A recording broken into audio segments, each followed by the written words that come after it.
حاجی صاحب تشریف لائے. میں ان تمام احباب کا شکر گزار ہوں اور وقت بالکل نہیں ہے. اور ہمارے بزرگ عالم دین فیصل آباد سے خصوصی طور پہ تشریف لائے مولانا مفتی محمد اسحاق صاحب, اور اب ہم گزارش کریں گے کہ وہ تشریف لائیں اور موضوع کے حوالے سے اپنے خیالات کا اظہار. میں نے پوچھا مفتی صاحب سے کہ وہاں اسٹیج پہ ٹیبل پہ رکھ دیا جائے یا ڈائس پہ آئیں گے, تو انہوں نے کہا نہیں میں ادھر کھڑے ہو کے آؤں.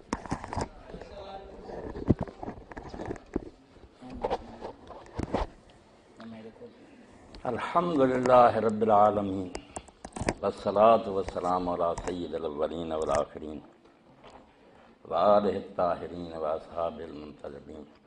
اما بعد, محترم حاضرین کرام, وقت بہت تھوڑا رہ گیا. اس موضوع پر میرے جو خیالات ہیں وہ آپ انٹرنیٹ اور ویب سائٹ پر سنتے رہتے ہیں. یہ موضوع اتنے تھوڑے وقت میں سمیٹا نہیں جا سکتا. آپ نے سب حضرات کی گفتگو سنی, مگر میرا جو انداز ہے نا اور جو میں نے اس موضوع پر تحقیق کی, اللہ کے فضل سے میں نے کمزور روایتوں پر انحصار نہیں کیا. جیسے کہہ رہے تھے علامہ صاحب کہ تاریخ میں ایسا آتا, تاریخ بھی ہم سب جانتے ہیں کہ بنو عباس کے زمانے میں مرتب ہوئی, وہ بھی بنو امیہ کے دشمن تھے.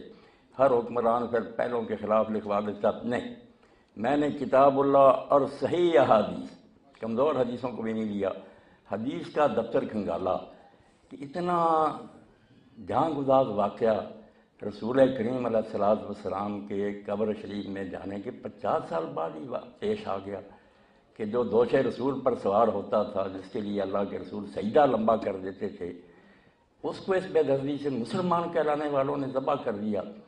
اور جب کہ وہ دیکھ رہا تھا کہ میرے ساتھ بہت تھوڑے آدمی ہیں اور یہ جمی جمائی حکومت ہے, میں اس کو بدل نہیں سکتا, نہ بدلا جا ہی سکا, تو وہ کیوں اٹھے جب کہ لوگ کہتے ہیں لوگوں نے منع بھی کرتے رہے. بظاہر حالات ایسے ہی تھے کہ اٹھنے کا کوئی جواز نہیں تھا, مگر کوئی ایسا حال تھا جس کی وجہ سے انہوں نے محسوس کیا کہ اب خاموش رہنا جو نا یہ بہت جرم ہوگا, اسلام پر ظلم ہوگا. تو اس کو سمجھنے کے لیے نا جو باتیں آپ نے سنی وہ سب ٹھیک ہیں, مگر آپ یقین جانیں کہ اس کو سمجھنے کے لیے جب کوئی شخص صرف یزید کے دور تک ہی رہ گا نا, اس واقعہ کو سمجھ نہیں سکتا.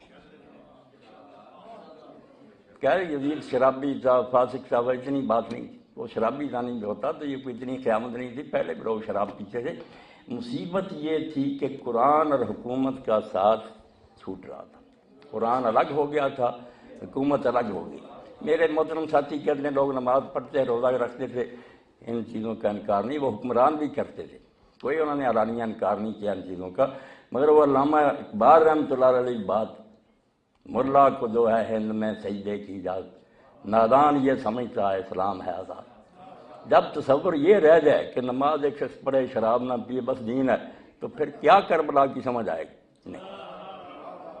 جب وہ سمجھے کہ اسلام اور توحید نام ہے, ما سے واللہ را مسلمان بندہ نے پیش فرعون نے سرش پر افغندہ نے, اللہ کے قانون کو چھوڑ کر جب حکومت کرنی شروع کر دی ہے, نمازیں چلتی رہیں, روزے ہوتے رہیں, حج کرتے رہیں, مگر قانون خداوندی سے جان چھڑا لی جائے. علامہ اقبال رحمۃ اللہ علیہ فرماتے ہیں کہ کربلا کا حادثہ کیوں پیش آیا, کیوں حکومت رشتہ قرآن سے, جب حکومت نے قرآن سے تعلق توڑ لیا, قرآن کو الماری میں بند کر دیا کہ جس کا جو حکم چاہیں گے ہم مانیں گے, وہ نہیں بند کریں گے, مگر جو اقتدار سے ٹکرائے گا وہ الماری میں بند رہے گا, وہ کوئی بندہ ہمیں اس پر مجبور نہیں کر سکتا. حکومت قرآن سے آزاد ہو گئی, حریت را زہر اندر کام رہے.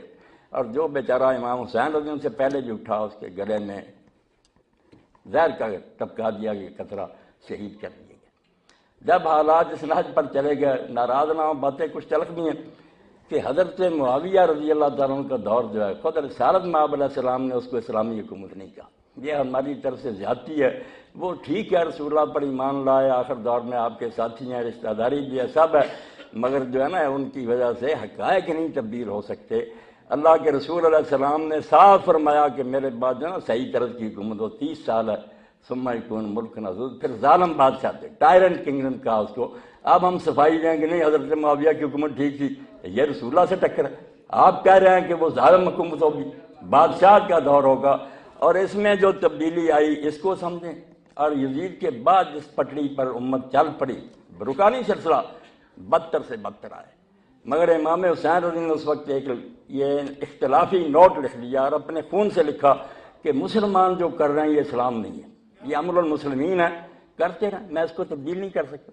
مگر جیسے ایک جسٹس اپنا اختلافی نوٹ لکھتا ہے کہ یہ کام غلط ہو رہا، اور لکھنے والا وہ تھا جو وارث رسول علیہ السلام تھا، اس لیے اس کا فتویٰ امت نے ایسا قبول کیا کہ آج تک امت میں کوئی حضرت معاویہ رضی کو خلیفہ راشد کہنے والا پیدا نہیں ہوا۔ سب نے تسلیم کیا کہ واقعی وہ حکومت تھی، مسلمانوں کی تھی، مگر اسلام کی نہیں تھی۔ یہ برکت ہے امام حسین رضی کی، جس کی وجہ سے اقبال کہتے ہیں کہ قرآن اور کربلا کیوں کٹھے ہیں؟ رمز قرآن حسین آمد سے، قرآن کی رمز تو حسین سے سمجھ نہ آئی، زیاد سے وہ شعلہ افروخت۔ اس کے بعد جہاں بھی کوئی انقلاب کے لیے اٹھا، کسی نے اسلامی نظام کے لیے کوشش کی، تو یہ چنگاری اسے امام حسین رضی کی عادت سے نصیب ہوئی۔ تو امام نے اپنے اقدام سے دو چیزوں کو، اسلام اور امر المسلمین کو الگ کر دیا کہ مسلمان جو کرتے رہیں اس کے ذمہ دار یہ ہیں، اسلام الگ ہے۔ میں تھوڑے وقت میں صرف ایک بات آپ کی خدمت میں عرض کروں گا کہ یہ یزید کے دور سے پہلے امام حسین رضی پر جہاد فرض ہو چکا تھا۔ یزید کی بیعت اور یہ نا شراب وغیرہ کی کوئی بات نہیں تھی، خود حضرت معاویہ رضی کے زمانے میں بھی لوگ ان کے پاس آتے تھے محبت رکھنے والے کہ آپ کے بھائی نے صلح کر کے یہ کیا مصیبت ہمارے گلے میں ڈال دی کہ ہمارے ساتھی مارے جا رہے ہیں، قتل ہو رہا ہے، ان کی جائیدادیں ضبط ہو رہی ہیں، معاہدے کی ذرا پابندی نہیں ہوئی، اور ممبر و محراب میں امت کے اتنے بڑے سردار رسولہ کے بھائی پر جمعہ اور عید کے خطبہ میں لعنت کی جاتی ہے کہ علی پر لعنت ہے اور اس سے محبت، یہ کیا معاہدہ ہے؟ تو امام حسین رضی یہی کہتے رہے کہ میرے بھائی نے ایک معاہدہ کر لیا۔ سورہ حسن پر بھی میرا خطبہ سنیں، شیعہ سنی بھی نہیں سمجھ سکے کہ حسن نے یہ سورہ کیوں۔ یقین جانیں کربلا کا کوئی جواز ہی پیدا نہیں ہو سکتا تھا اگر حسین اٹھتے نا سورہ حسن کے بغیر تو بالکل بھوکے ہوتے۔ ہموار اس کام کے لیے حسن کی سورہ دے دیا کہ فری ہینڈ دے دیا۔ جو ڈھونگ رچایا ہوا تھا نا کہ حضرت عثمان رضی کا خون کا بدلہ نہیں لیا گیا، یہ ایک پردہ ڈال لیا تھا، اس سے عام لوگ جو متاثر ہو گئے۔ حضرت حسن رضی کا اگر میں جنگ بھی لڑوں گا، پہاڑوں جیسی فوجیں لے کر حضرت حسن گئے تھے اور مقابلے میں معاویہ بھی آیا تھا، مگر انہوں نے دیکھا کہ میں جیت گیا پھر کیا ہوگا، وہ الزام رہے گا کہ عثمان رضی کے خون کا بدلہ نہیں لیا۔ میں اس کو فری ہینڈ دیتا ہوں، درمیان سے نکل جاتا ہوں اور پھر دیکھوں گا کہ وہ عثمان رضی کے خون کا بدلہ لیتا۔ سب شیعہ سنی جانتے ہیں پھر نہ یہ کیس پوٹ اپ ہوا، نہ کوئی قاتل عثمان پکڑا گیا، نہ کسی کو سزا ملی، اور دین کے ساتھ ایسا مذاق ہوا کہ کہہ رہے ہیں نا کہ دین قائم تھا، دین نہیں قائم تھا۔ بالکل یہ ٹھیک ہے، نماز روزے کرتے تھے، میں صحیح بخاری سے لے کر حدیث کی ہر کتاب سے ثابت کروں گا کہ وقت تو نماز کے جو تھے وہ بہت بدل گئی۔ زور جو تھی عصر کے بعد پڑھی جاتی، عصر مغرب کے قریب، خطبہ جمعہ اتنا لمبا ہوتا کہ لوگ اشارے سے بیٹھے بیٹھے نماز پڑھتے، اور اگر کسی بیچارے نے اٹھ کر پڑھی تو اس کا سر قلم کر جائے گی۔ اور اس پر ہی حضرت حجر بن علی نے جب زیاد سے کہا کوفہ میں کہ رسول اللہ کے بعد کوئی نبی نہیں آیا، نہ کوئی کتاب نازل ہوئی ہے، یہ نماز کا کوئی وقت ہے، جمعہ کی وجہ سے مغرب ہو رہی، تو ان بیچاروں کے خلاف کیس امیر معاویہ کے پاس بھیج جائے گا کہ انہوں نے بغاوت کی ہے۔ وہ بیچارے کہتے رہے کہ ہم حضرت حسن کی صلح پر قائم ہیں، مگر نہیں، ان کے سامنے قبریں کھودی گئی، کفن بچھائے گئے، اور حضرت حجر جیسے صحابی، حضرت حسین سے پہلے کی بات، راہب اصحاب محمد کفن بچے ہوئے ہیں، قبریں کھودی گئی ہیں، کہا بچنے کی صرف ایک صورت ہے کہ تم علی علیہ السلام پر لعنت کرتے۔ انہوں نے کہا توبہ توبہ، عمر گزری ان سے محبت کرتے، میں جان بچانے کے لیے لعنت کر، اور اپنے لوگوں سے کہا، ابن حجر رحمۃ اللہ علیہ صحابہ میں لکھتے ہیں، ہاں سب محدثین نے لکھا جو صحابہ پر کتابیں، کہ میرے کفن آلود کپڑے نہ، یہ خون آلود کپڑے نہ اتارنا، نہ بھیڑیاں اتارنا، مجھے اسی طرح دفن کر دینا، میں پل صراط پر معاویہ سے اسی طرح ملاقات کروں گا، وہاں میری اس کی ملاقات ہوگی۔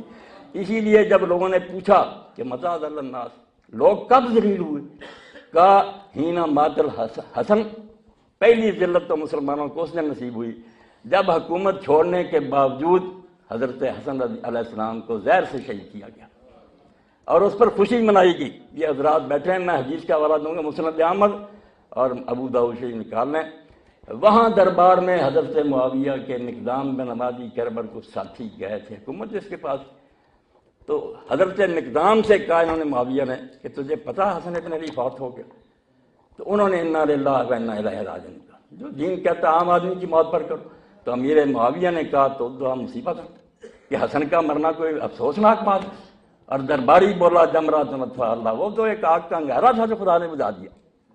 اس وقت حضرت مقدام نے کہا حسن کے مرنے کو میں مصیبت نہ سمجھوں، رسول اللہ کی گود میں ہوتا تھا اور حضور فرماتے تھے میں اس سے محبت رکھتا ہوں، اللہ تو بھی اس سے محبت رکھ، تم کہتے ہو اس کا مرنا کوئی افسوسناک ہی۔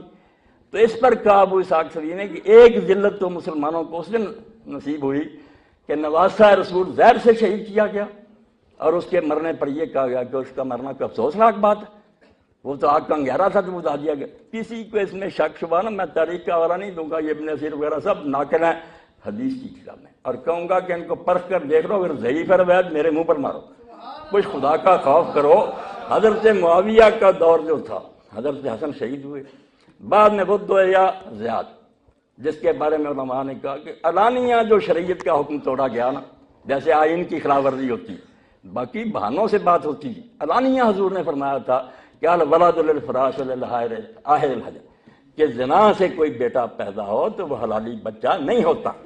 زیاد کو گواہیاں لے کر کہ میرے باپ ابو سفیان نے زیاد کی ماں سے زنا کیا تھا، یہ اس سے پیدا ہوا تھا، میرا بھائی ہے، وہ زیاد بن عبید کہلاتا تھا، اس کو زیاد بن ابو سفیان بنا لیا، اور اس نے اور اس کی اولاد نے جو خدمت پھر ان کی کربلا بھی عبید اللہ ابن زیاد، اور بعد میں زیاد کو حرامی کو بھائی بنایا، اور اس پر صحابہ کرام نے صحیح مسلم اور بخاری دیکھیں، صحابہ سے پوچھا ابو بکر رضی اللہ عنہ سے، صاحب نے نبی بکر تم نے رسول اللہ سے سنا نہیں کہ جو باپ بدلے اللہ نے اس پر جنت حرام کر دی، یہ کیا ہو رہا؟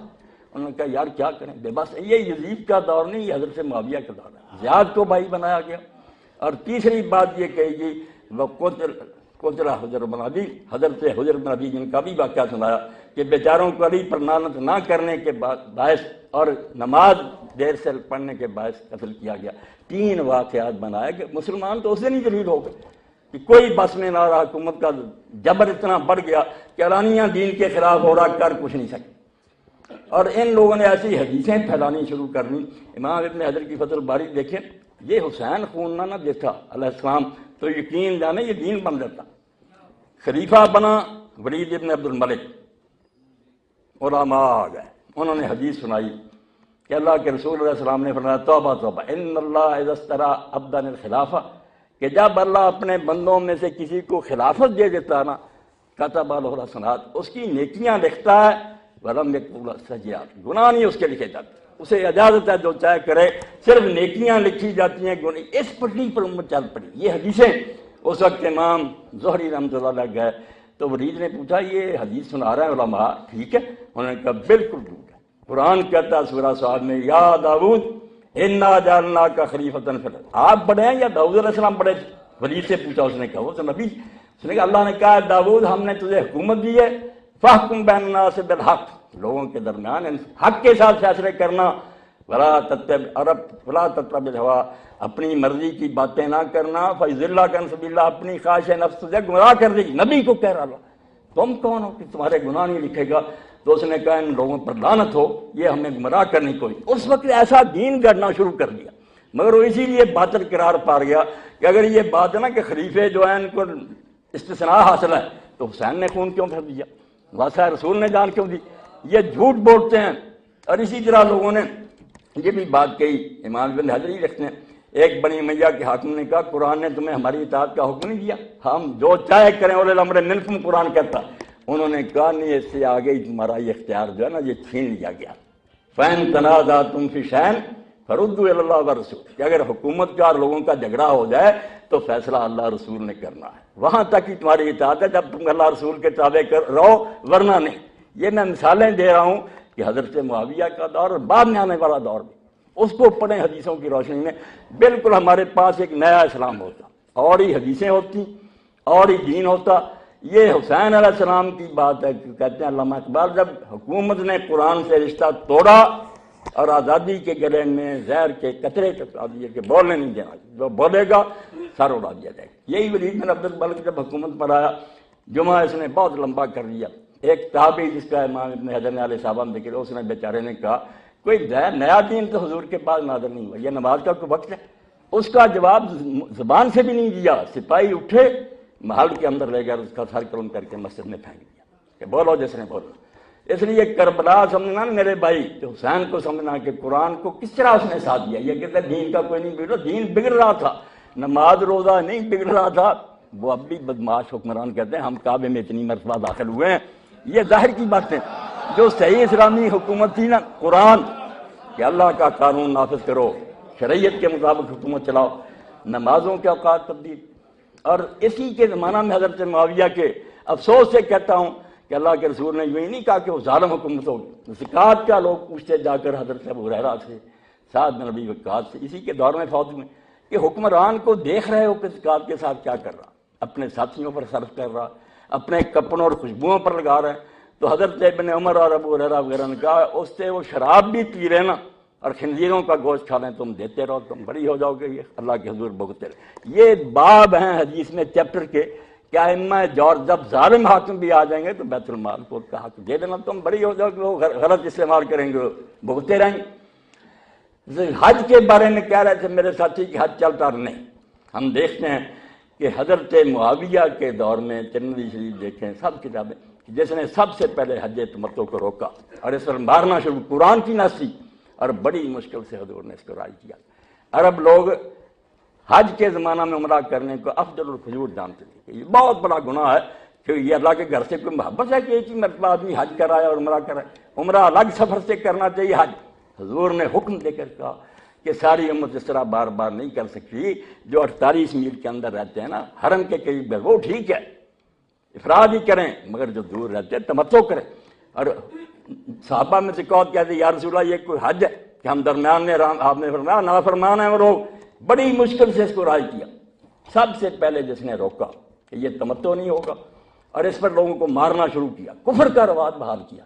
حدیث کی کتابوں میں دیکھیں آپ کیوں یزید تک رہتے ہیں کہ یزید فاسق فاجر. وہ بری بھی ہوتا تو جس پٹری پر امت چل پڑی تھی نا کہ حکمران جو ہے یہ بری ہوتا، اس کی ذات ہر حال میں لازم ہے. محدثین لکھتے ہیں حجاج بن یوسف جس کو حضور نے امیر کا، وہ بھی یہی کہتا تھا کہ حکمران حکم دے اس میں نیک و بد کا کوئی امتیاز نہیں، بس حکمران کا حکم ہے، وہ خدا کا حکم ہے. ایک نیا دین بن رہا تھا جس پر امام حسین رضی اللہ عنہ نے پھر سارے حالات دیکھتے ہوئے مدعا سلطنت بودے. کہتے ہیں لوگ کہتے ہیں کہ صرف سیاسی جھگڑا تھا. وہ کتنے حسین پاگل تھے، بوڑھے تو ہو چکے تھے، انہی سے رنگی ہوئی. اگر ان کا مقصد حکومت ہوتا تو کوئی تبلیغ کرتے، لوگوں کو خط لکھتے، اکٹھا کر. مدینہ سے مکہ چلے گئے، کوئی سیاسی تقریر نہیں، کسی کو خط نہیں رکھا. راستے میں جو لوگ خود ملتے گئے ان کو علانیہ ایک سچے رہنما کی طرح بتا دیا کہ میرا کیوں ساتھ دیتے، میں موت کی طرف جا رہا ہوں، کوئی فائدہ نہیں. لوگ چھٹتے چلے گئے، ملایا نہیں، کیونکہ ان کے سامنے کوئی جنگ نہیں تھی.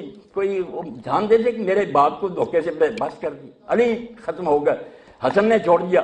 میرے پاس 20 سالہ اقتدار معاویہ کے بعد کون سی طاقت ہے میں اس کا مقابلہ کروں.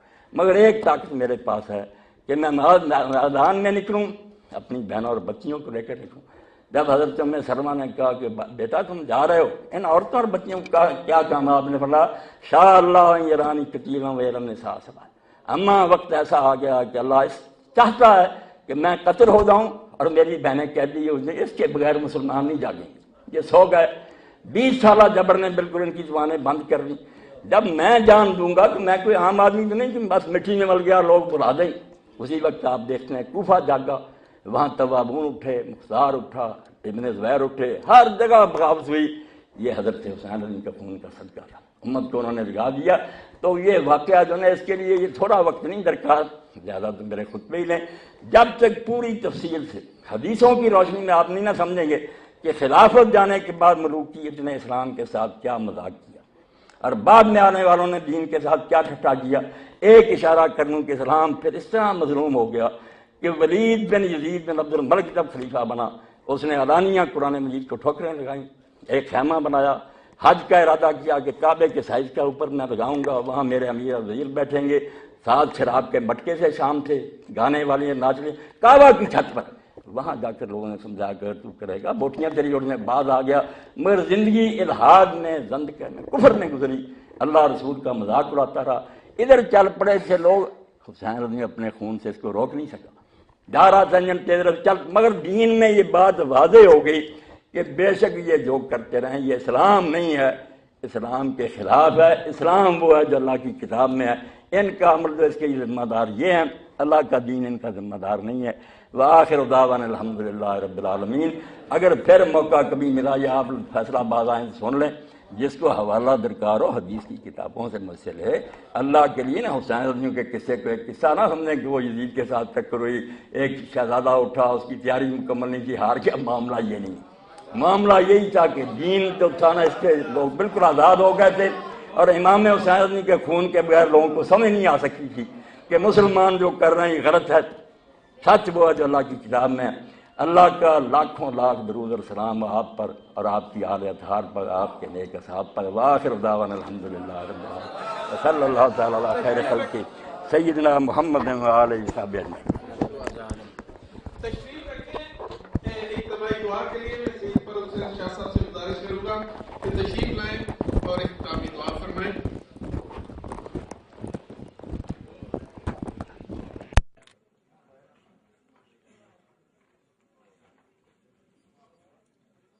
اللهم صل على سيدنا ومولانا محمد وعلى آله وأهل بيته وصحبه وبارك وسلم۔ ربنا آتنا في الدنيا حسنة وفي الآخرة حسنة وقنا عذاب النار وادخلنا الجنة مع الأبرار يا عزيز يا غفار يا رب العالمين۔ یا اللہ یا رحمان یا رحیم یا حی یا قیوم، اے مولا کریم اپنے حبیب کا صدقہ جمیع امت مسلمہ کے حال پہ رحم و کرم فرما، ہماری ہر طرح کی بلیات کو، تکلیفات کو، مشکلات کو دور فرما، ہم سب کو اپنا رحم و کرم عطا فرما، اپنے حبیب علیہ الصلوۃ والسلام کی محبت، مودت اور غلامی کی نعمت عطا فرما۔ یا الہی اہل بیت اطہار کی عظمت سیرت کو سمجھنے کی نعمت عطا فرما، اور ان نفوس قدسیہ کے ساتھ محبت، مودت اور غلامی کی نعمت عطا فرما۔